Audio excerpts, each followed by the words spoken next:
Naglibot naman ang ilang kandidato sa pagkasenador para manligaw ng mga botante sa Bilang Pilipino 2025. Narito ang report ni Laila Pangilinan.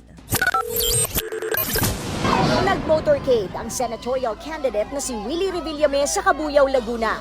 Hinintuan niya ang mga lumalapit na senior citizen at may mga kapansanan na bahagi ng kanyang plataforma. Namigay rin siya ng mga t-shirt at jacket. Nilapitan naman si Revillame ng isang mangingisda at humiling na bigyang pansin din sila. Nangako si Willie na gagawin niya yan kapag nahalal siya bilang senador. Matapos maglibot sa Cabuyao, dumiretso si Revillame sa Calamba City para doon mangampanya.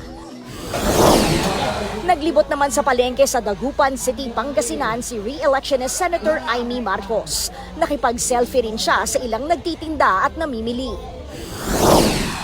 Nag-motorcade si Kiko Pangilinan sa San Fernando, Pampanga. Nagpasalamat ang senatorial candidate sa suporta ng mga Kapampangan. Patuloy naman daw na sinusulong ni re-electionist Senator Bongo ang kapakanan ng mga kawani ng media. Sa Senado, tinutulak daw niyang maipasa ang Media and Entertainment Workers Bill para lalo pang mapagtibay ang pangangalaga sa kapakanan ng mga taga-media. Hello, sir. Inanunsyo naman ni Davao City 1st District Representative Paulo Duterte na kasama na rin sa iniendorso ni dating Pangulong Rodrigo Duterte sa pagkasenador sina Gringo Onasan at Ariel Quirubin.